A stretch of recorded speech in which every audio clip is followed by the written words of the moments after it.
이제 저에게 주신 하나님 말씀 함께 보도록 하겠습니다.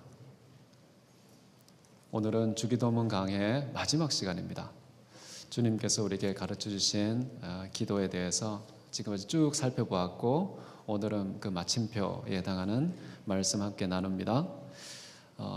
마태복음 6장 13절인데요.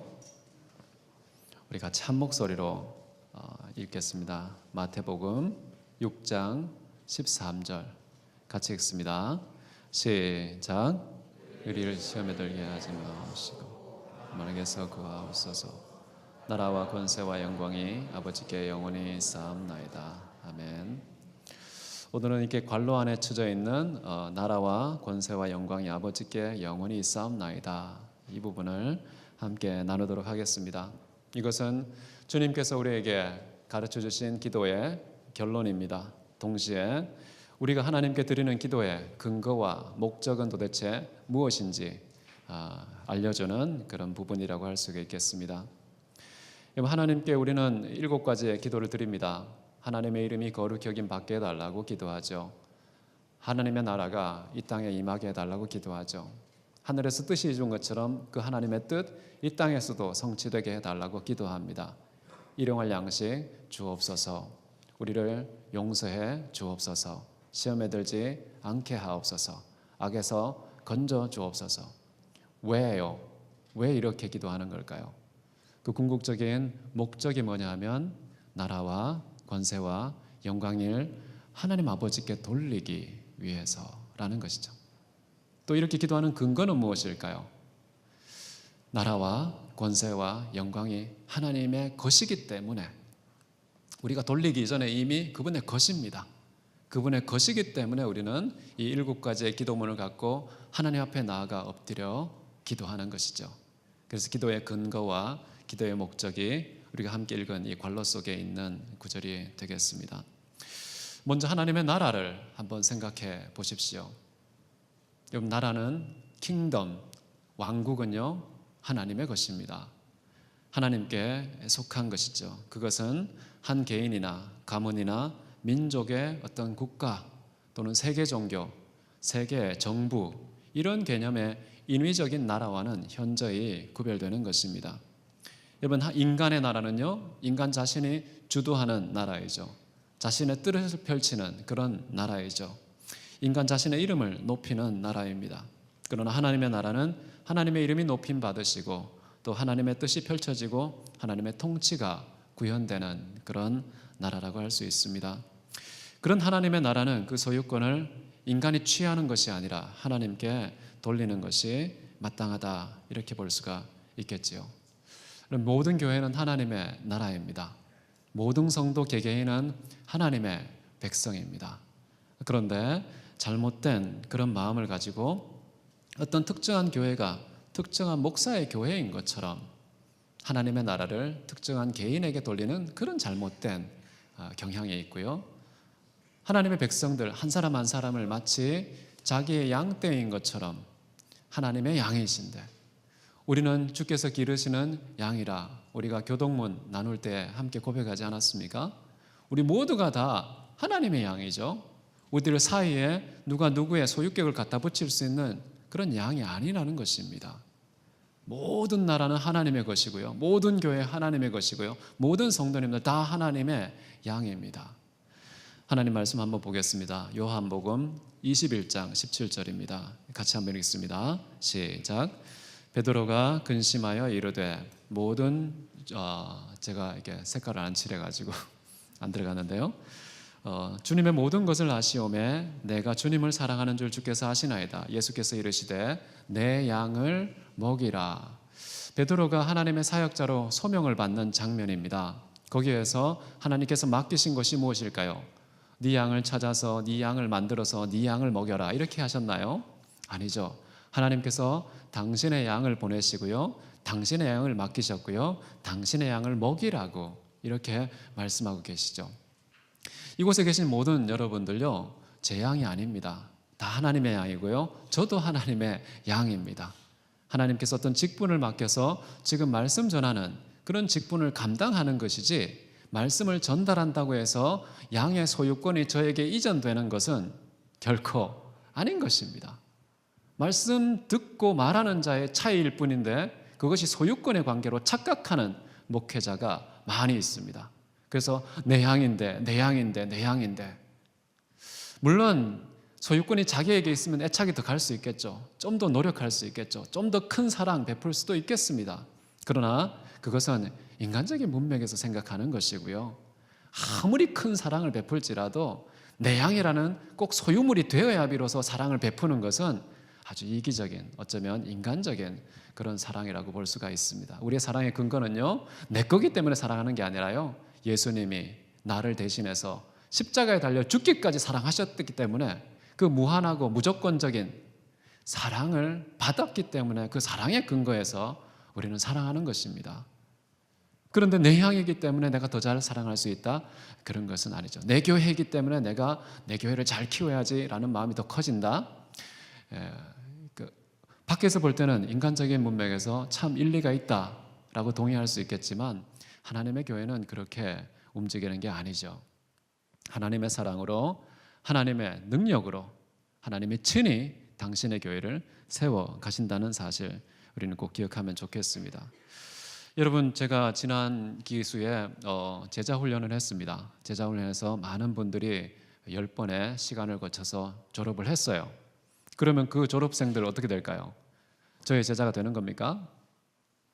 저의 제자가 되는 게 아닙니다. 저는 주님의 제자가 되도록 섬기는 그런 자이지 제 제자를 만드는 과정을 거친 게 아닌 것이죠. 여러분, 요한복음 8장 31절 32절입니다. 우리 같이 읽습니다. 너희가 내 말에 거하면 참으로 내 제자가 되고 진리를 알지니 진리가 너희를 자유롭게 하리라. 여러분, 제가 이렇게 설교하면 목회자의 말에 거하시는 분이 아니잖아요. 제 말은 다 제끼시고요. 혹시 하나님 말씀이 나오면 그걸 받으시면 됩니다. 그러면 제 말에 거하는 게 아니고요, 제 입술을 통해서 출고된 하나님의 말씀 안에 거하는 것이죠. 누구 말씀 안에 거하느냐가 제자의 소속이 결정되는 겁니다. 제 말에 거하시면요, 여러분 제 제자가 될 겁니다. 그러나 여러분, 하나님 말씀 안에 거해서 하나님의 제자가 되어야 하는 것이죠. 예수님께서는 분명히 말합니다. 내 말에 거하면 내 제자가 된다.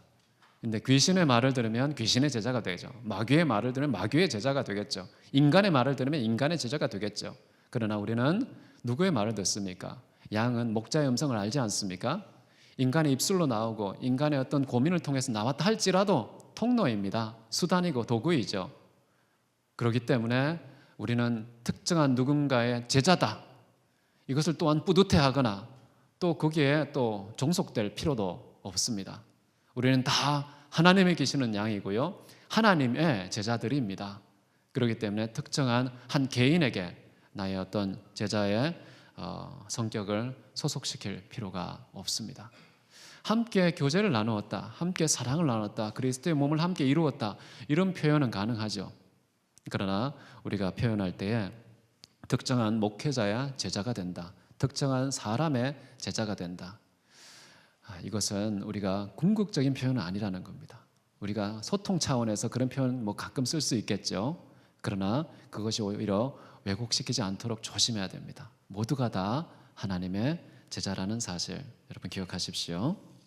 근데 적지 않은 목회자들이 그런 모습을 많이 보이기 때문에 참 안타까운 현실 같아요. 이 목회자에 대한 왜곡된 이미지 때문에 그런 거 아닐까, 저는 그런 생각을 갖습니다. 목회자가 뭡니까? 똑같은 인간이죠.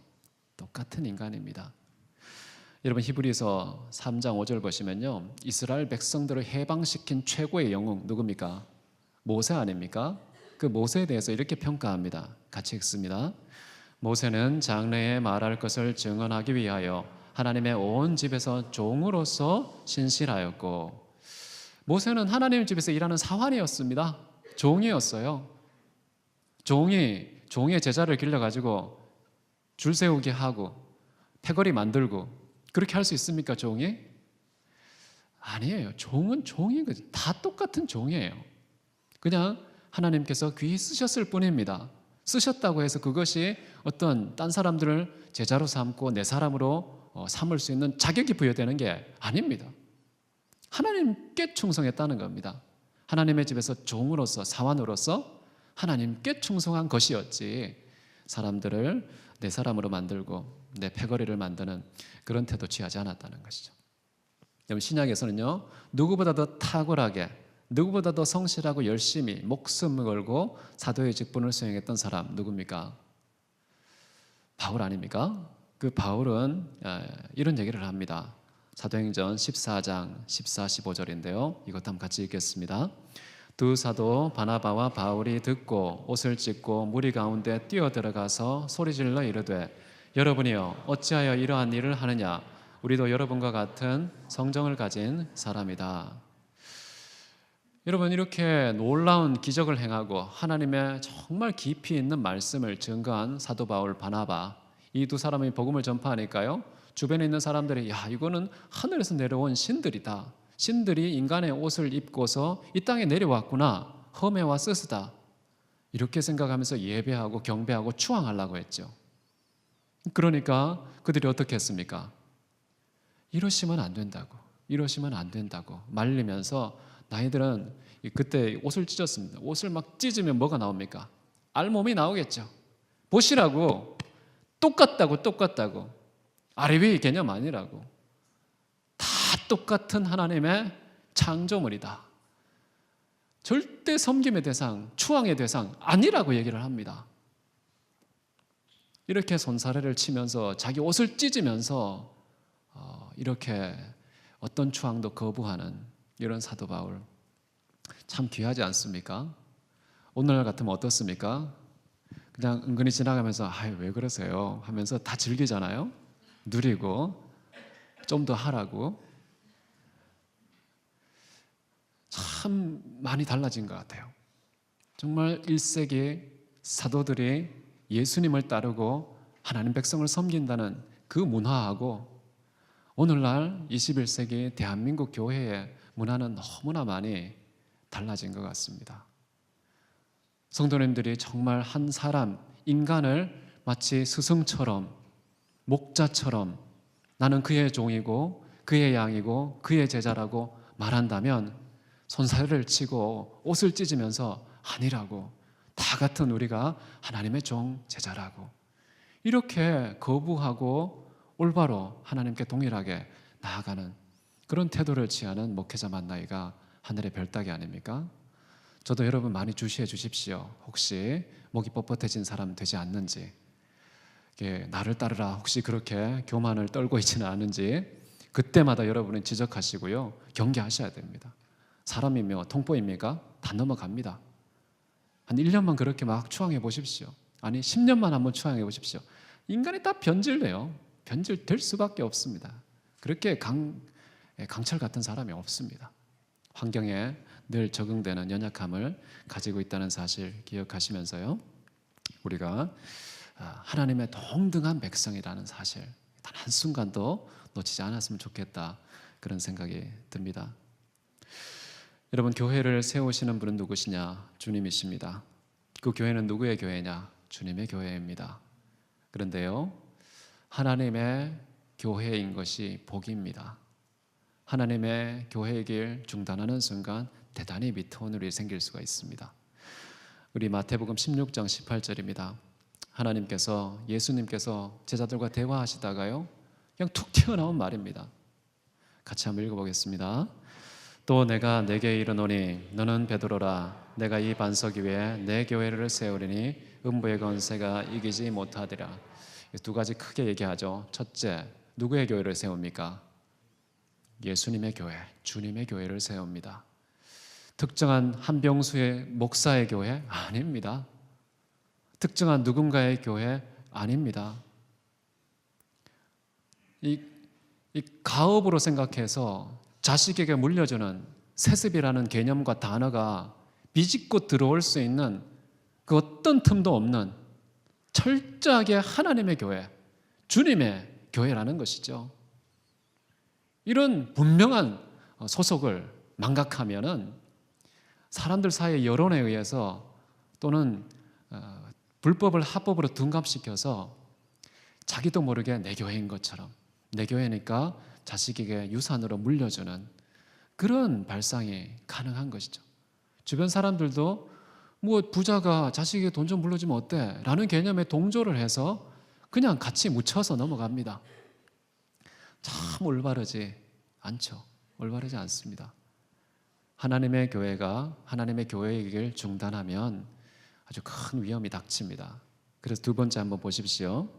음부의 권세가 이기지 못한다. 못하는 이유가 무엇입니까? 주님의 교회니까 그렇죠. 그런데 어떤 한 병수의 교회가 딱 되잖아요. 음부의 권세가 어떻게 생각했습니까? 내 먹거리네. 아유, 진짜 이거 너무 맛있겠다. 혼자 먹기 아깝다. 떼거지로 불러서 사단이 잔치를 벌이지 않겠습니까? 음부의 권세가 가만히 있을 것 같으세요? 하나님의 교회를? 이게 사람의 교회가 되는 순간요, 주님의 교회가 아닌 순간 온갖 불법들이요 군침을 흘리면서요 초토화시킵니다. 온갖 거짓들이 난무하게 되어 있습니다. 서로 분열하고요, 비방하고요, 정죄하고 증오하고 분노를 쏟아내는 일들이 교회를 차지하게 되어 있습니다. 주님의 교회가 아니라 특정한 개인의 소유권이 주장되는 순간 그런 교회의 부패와 거짓과 파괴가 일어나는 것이죠. 오늘날 교회가 왜 파괴되는 것 같습니까? 하나님의 자리에, 주님의 자리에 인간이 대체되었기 때문에 그런 것입니다. 음부의 권세가 그냥 웃고 있나요? 선전포고하고 오나요? 아니죠. 주님의 교회가 아닌 순간 그냥 밥인 겁니다. 왜냐? 정말 우는 사자처럼요 사방을 우겨싸면서 호시탐탐 기다리고 있어요. 입 벌리고 있습니다. 틈나면 확 낚아채는 것이죠. 동물의 왕국 한번 보십시오. 사자가요 웅크리고 앉아있다가요 기회에 딱 포착되잖아요. 그 순간을 놓치지 않습니다. 바로 뛰쳐나가서 먹잇감을 물어버리죠. 교회가 어떤 것인지 알아야 됩니다. 사단의 밥입니다. 표적이에요. 틈만 나면 물고 파괴하려고 하는데 우리가 주님의 교회이면 안전한 것입니다. 주님의 교회일 때 우리가 음부의 권세로부터 보호를 받습니다. 그런데 그렇게 하지 않는 순간 우리는 다 부패하게 된다는 것입니다. 교회가 세상의 조롱거리, 웃음거리, 저주거리 이런 입방아에 올라서 정말 비참한 그런 상황이 되는 것입니다. 여러분 하나님이 없는 교회, 주님이 없는 교회 이렇게 위태로운 것처럼요 우리 개인도 마찬가지입니다. 우리 개인의 주권이 만약에 나에게 돌리는 순간 어떻게 될까요? 사탄이 밥으로 생각하는 것이죠.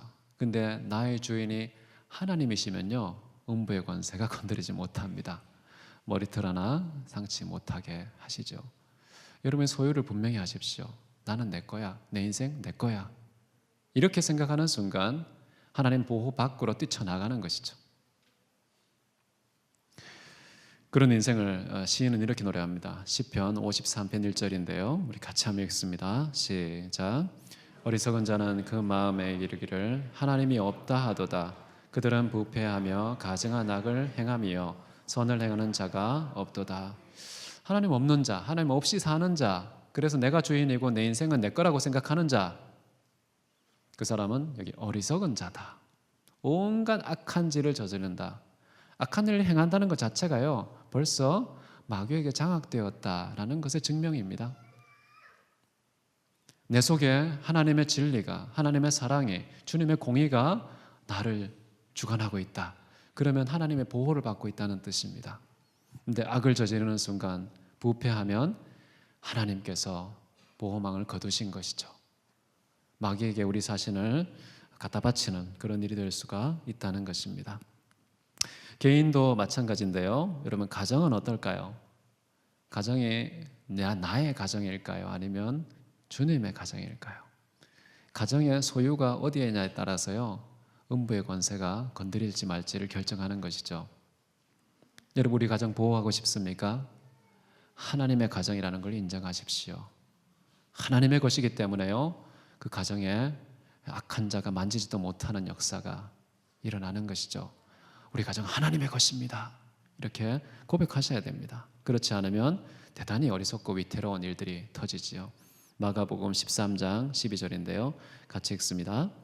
제자 형제가 형제를, 아비가 자식을 죽는 데 내어주며 자식들이 부모를 대적하여 죽게 하리라. 이게 많이 보지 않습니까? 현대인의 가정에서 늘 목격하는 내용입니다. 그러나 하나님이 주인이 되면요, 형제가 동거함이 어찌 그리 사랑스러운지요.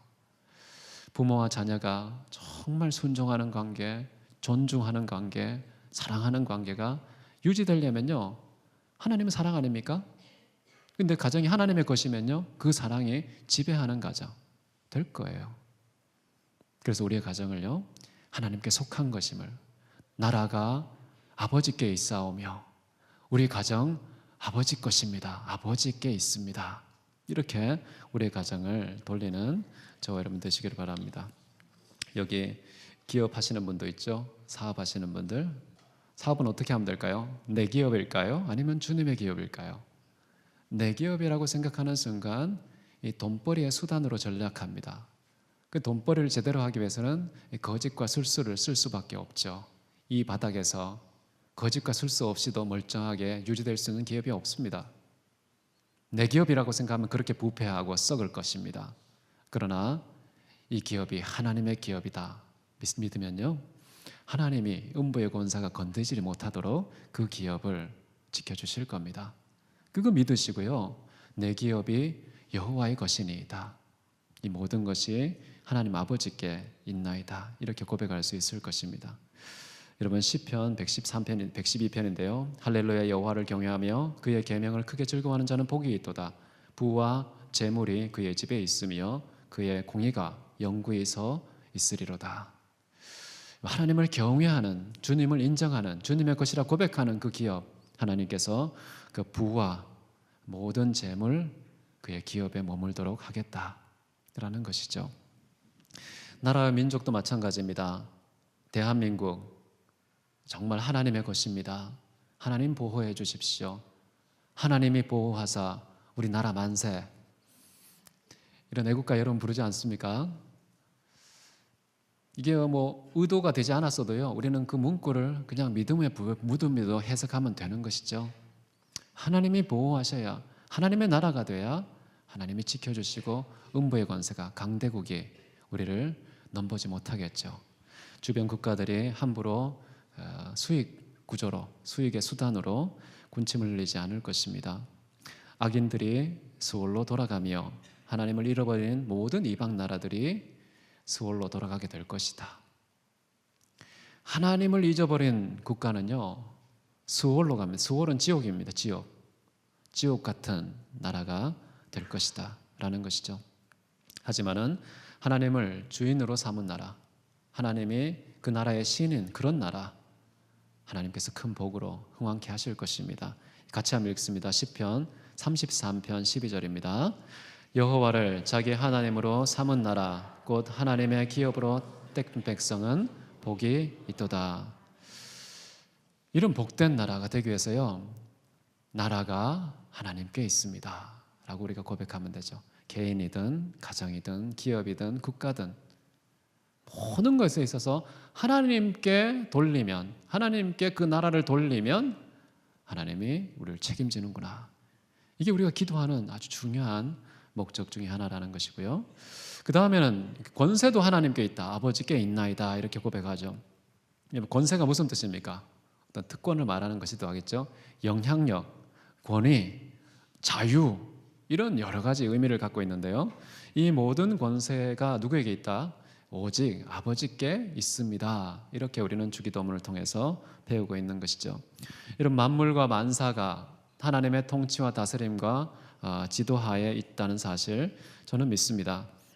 모든 만물과 만사에 대한 하나님의 권세를 우리가 철저히 인정할 때 하나님께서 그 권세로 우리에게 복을 더하시고 하나님의 이름이 높임 받으실 것입니다.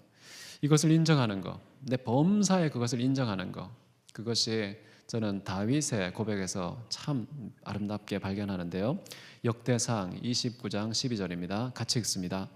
부와 귀가 주께로 말미암고 또 주는 만물의 주제가 되사 손에 권세와 능력이 있사오니 모든 사람을 크게 하심과 강하게 하심이 주의 손에 있나이다. 권세는 오직 하나님께 있다는 것입니다. 권세는 하나님께 있다는 것. 우리가 생각하는 모든 차원의 권세가 다 하나님께 있습니다. 하나님께서 티를 내지 않으셔서 그렇지, 언론 조작을 하지 않으셔서 그렇지, 정말 우리가 알든 모르든 하나님은 그 모든 권세를 붙잡고 계신다는 것, 그걸 꼭 기억하시길 바라고요. 그리고 그 권세의 분배는 누가 하실까요? 권세의 출처가 하나님이신데요, 그 권세를 모든 각 사람과 각 상황 속에 배분하시는 분도 누구실까요? 하나님이시다. 그래서 이렇게 말합니다. 모든 권세는 다 하나님께서 정하신 것이다. 이 권세들의 결정권이 다 하나님께 있다. 이렇게 말하는 것이죠. 단순히 왕권과 같은 정치적인 권력만 하나님께서 부여하시는 그런 게 아닙니다. 남편의 권세, 가장의 권세, 부모의 권세, 스승의 권세, 먼저 태어난 어른의 권세, 이 모든 것도 사실 하나님께서 정하신 것이다. 어떤 정치의 분야만 제한시키면 안 되겠죠. 모든 종류의 권세가 하나님께서 배분해 주시는 것이다 라는 것입니다. 심지어 여러분, 이스라엘 백성들을 멸망시킨 바벨론의 왕 느부갓네살, 그에게 부여한 권세도 누가 주셨을까요? 하나님께서 주십니다. 아니, 원수 같은 우리를 멸망시킨 우리의 모든 국권을 다 빼앗아 가버린 정말 못된 그 원수일지라도요, 하나님께서 허락하지 않으면 어떤 권세도 행할 수 없는 것이죠. 다니엘서 2장입니다. 37절 38절인데요. 같이 읽습니다. 왕이여, 왕은 여러 왕들 중에 왕이시라. 하늘의 하나님이 나라와 권세와 능력과 영광을 왕에게 주셨고, 사람들과 들짐승과 공중의 새들 어느 곳에 있는 것을 막론하고 그것들을 왕의 손에 넘기사 다 다스리게 하셨으니. 이렇게 원수조차도 그 권세의 배분은 하나님께서 하신 것이다, 이렇게 다니엘이 왕 앞에서 실제적으로 고백하는 것이죠. 우리 주변에 내가 저런 상사만 없었으면, 저런 부모만 없었으면, 저런 형님만 없었으면, 저런 남편만 없었으면 라고 생각할 수 있겠는데요, 하나님의 전 우주를, 모든 영역을 다 통치하고 다스리고 계신다는 그 사실을 인정한다면요, 너무 내 눈앞에 보이는 가까운 권세들에게 민감하게 반응하지 않으셔도 됩니다. 하나님께서 세우시고 패하는 권세가 하나님께 있지 않습니까? 정말 아니다 싶으면 하나님께서 그 권세 거두어 가시겠죠. 하나님을 믿고 하나님의 때까지 참고 인내하고 기다리며 권세가 하나님께 있다는 것을 존중하는 태도, 이거 굉장히 중요합니다. 그 권세가 하나님께 있다는 태도를 존중하는 것이 쉽지가 않습니다. 실질적으로 내게 지금 피해가 주어지는데, 아픔이 주어지고 있는데, 그때에도 참고 하나님을 인정하며 나라와 권세가 하나님께 있습니다. 이렇게 끝까지 여러분 교발할 수 있겠습니까? 그런데요, 이 모든 권세는 사실 예수 그리스도가 갖고 있는 그 권세의 비유에 불과합니다. 사람이 갖고 있는 그 권세라는 것은요, 예수 그리스도께서 갖고 계신 그 권세를 보여주는 예표에 불과합니다. 여러분, 구약에서 권세는 뭐였습니까? 왕 아니었습니까? 선지자 아니었습니까? 제사장이었죠?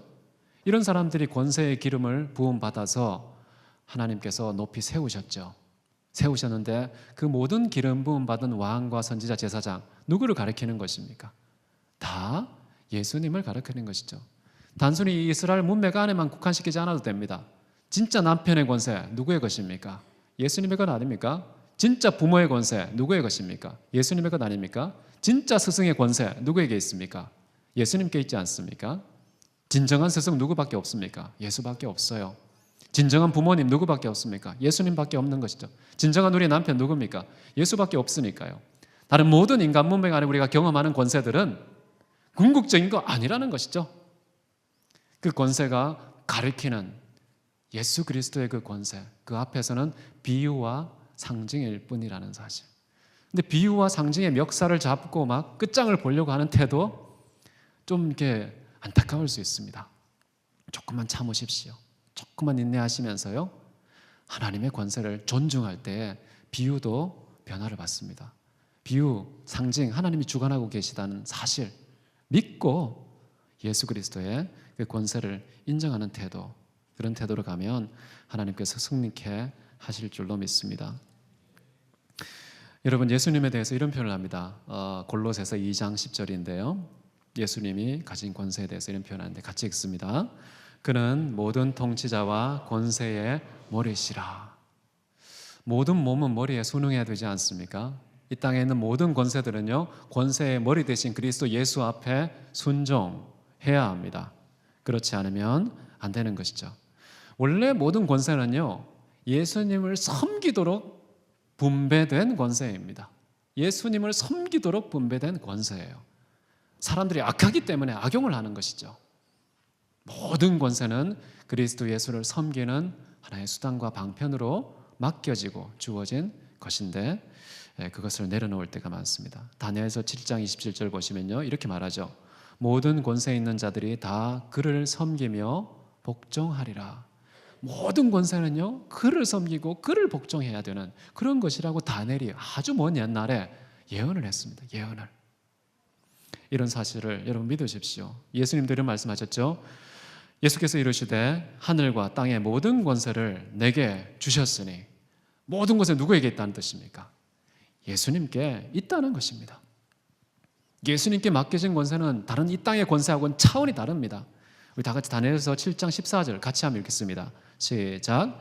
그에게 권세와 영광과 나라를 주고 모든 백성과 나라들과 다른 언어를 말하는 모든 자들이 그를 섬기게 하였으니 그의 권세는 소멸되지 아니하는 영원한 권세요 그의 나라는 멸망하지 아니할 것이니라. 이 땅의 나라와 이 땅의 권세, 이 땅의 영광과 차원이 다른, 영원히 변화되지 않고 소멸되지 않는 그 하나님의 나라와 영광과 권세가 예수께 있다. 이렇게 얘기합니다. 땅에 있는 건 잠깐 있다가 비유가 끝나면 사라지는 일시적인 것입니다. 권세에 대한 개념, 권세가 아버지께 있나이다. 하나님께 있나이다. 끝으로 보시면요, 모든 영광이 또한 아버지의 것이라고 고백을 합니다. 아버지 하나님께 세세무궁토록 영광을 돌리는 사도 바울의 방식이 있습니다. 어떻게 하면 하나님께 세세무궁토록 영광을 돌릴까요? 우리 로마서 11장 36절 같이 읽습니다. 이는 만물이 주에게서 나오고 주로 말미암고 주에게로 돌아감이라. 그에게 영광이 세세에 있을지어다. 아멘. 영광이 세세에 그에게 돌리는 방식이 뭐냐? 만물이 그로 말미암고 그를 인하여 그에게로 돌아가는, 하나님께서 우리에게 주신 것이고요, 그를 통하여 주신 것이고요, 다시 우리는 그에게 돌려야 될 때 그때의 영광이 세세토록 그에게 돌려지는 것이다. 이렇게 얘기하는 것입니다. 여러분, 우리가 영광을 압니까? 로마서에 보면 이런 말 나오죠. 우리는 모든 사람이 죄를 범했기 때문에요, 하나님의 영광에 이르지 못한다고 나옵니다. 우리가 하나님께 영광을 돌릴 수 있는 자격자입니까? 능력이 있습니까? 조건을 갖췄습니까? 아니요, 아무것도 안 되어 있습니다. 하나님께 영광 돌린다는 것은요, 우리에게 최고의 영광입니다. 지극히 높은 자에게 영광을 돌릴 수 있는 그런 자격을 취득했다는 것은 어마어마한 축복이죠. 여러분, 만약에 대통령 취임식에 꼬맹이가 와서 꽃다발을 대통령에게 목에 걸어준다. 그럼 누가 누구에게 영광을 준 겁니까? 누구에게 더 큰 영광입니까? 대통령이 이런 꼬맹이님이 오셔가지고 목걸이 꽃다발 걸어줬네? 하면서 감격하면서 막 심장이 두근거리겠습니까? 그렇지 않죠. 꼬맹이가 영광이고요, 꼬맹이가 몸담고 있는 집안이 영광입니다. 그 가문이 아마 아마 수세대를 거치면서 대통령의 목에 꽃다발을 걸어준 자식 출신 집안이다. 이거 두고두고 막 걸어놓고 하지 않겠습니까? 자식에게 영광인 거예요. 그런데 대통령과 비교할 수 없이 지극히 높으신 그 하나님께 영광을 돌리는데요, 무시로 항상 아무 때나 우리의 조건을 요구하지 않고 그분에게 손을 들여 찬양할 수 있고 경배할 수 있고 예배할 수 있는 그런 자격과 기회와 상황을 허락하신 하나님, 심장이 뛰어야 되는 부분 아닙니까? 감격해야 되는 겁니다. 이게 그냥 되는 게 아닙니다. 하나님께서 그 영광이 그로 말미암아 주어져야 됩니다. 그래서 예수의 성육신, 독생자를 이 땅에 보내셔서요, 우리에게 하나님의 영광이 주어지게 하신 거예요. 우리가 그 영광을 보니 독생자의 영광이요 은혜와 진리가 충만하더라. 예수님이 이 땅에 오셨기 때문에 우리는요 독생자의 영광을 경험합니다. 받았죠. 누렸습니다. 그러고 난 다음에 우리는 어떻게 해야 될까요? 영광을 돌릴 때 그냥 돌릴 수 있습니까? 우리는 결코 영광을 스스로 돌릴 수 있는 자격자가 아닙니다. 진짜 우리가 제대로 하나님께 영광 돌릴 수 있으려면 오직 영광을 베푸신 그 그리스도 예수로 말미암아서만 그의 이름으로, 그의 자격으로 우리는 하나님께 영광 돌릴 수가 있는 것이죠. 우리 다 같이 한번 말씀 보겠습니다. 고린도후서 1장 20절인데요. 같이 읽습니다. 그런즉 그로 말미암아 우리가 아멘하여 하나님께 영광을 돌리게 되느니라. 하나님 영광 돌리는 공식입니다. 내가 스스로 영광 돌리는 자격자, 조건 갖춘 자가 아니기 때문에요, 오직 예수로 말미암아서만 우리는 그 영광 돌리는 특권을 누릴 수가 있는 것이죠. 말씀을 정리하겠습니다. 나라와 권세와 영광 여러분 하나님께 돌리십시오. 우리가 간구하고 목말라하고 소망하는 기도, 그의 방향과 목적은 거기에 있습니다. 모든 나라 권세와 영광 하나님께 있습니다. 그때 우리에게 최고의 평강이 있습니다. 가장 안전하게 되는 것입니다. 가장 지혜롭게 되는 것입니다. 거기에 나의 소유권을, 명함을 내미는 순간 우리는 위태로운 자, 어리석은 자, 전락할 수 있는 것이죠. 그렇기 때문에 이 주께서 가르치신 기도문 이제 마침표입니다. 하나님께 나라와 권세와 영광을 돌리시는, 일평생 사는 동안 그것이 삶과 기도의 방향이 되는 저와 여러분 되시기를 바랍니다. 기도하시겠습니다. 사랑과 은혜가 많으신 하나님 아버지, 하나님의 영광에 이르지 못하여 죽음이 마땅한 자들에게 독생자 예수의 생명을 수단으로 삼아 우리에게 영원한 생명을 주심으로 살아나게 하시고 영광을 감지하게 하시고 누리게 하시고 다시 그 영광을 하나님께 돌릴 수 있는 축복의 자리로 인도해 주시니 감사를 드립니다. 존귀하신 아버지, 나 개인과 가정과 교회와 직장과 기업과 국가가 우리 하나님의 것임을 고백할 때 음부의 권세가 건드리지 못한다는 사실 믿게 해 주옵소서. 주님께 모든 것 돌리기 원합니다. 하나님의 보호, 전능하신 하나님이 지키고 눈동자처럼 여기시는 그 축복의 자리를 박차고 떠나가지 않게 하옵소서. 겸손히 주님을 첫적으로 신뢰하고 주님을 나의 주인으로 인정하는 삶을 통해서 이 땅에 누릴 수 있는 최고의 복, 가장 아름다운 기쁨과 만족 누리는 우리 모두가 되게 하시고 이것이 세상에 비추어지는 빛과 소금의 역할이 되게 하옵소서. 주께서 함께 하시고 인도하실 것을 감사 찬송 드리며 살아계신 예수님의 이름으로 기도했습니다. 아멘.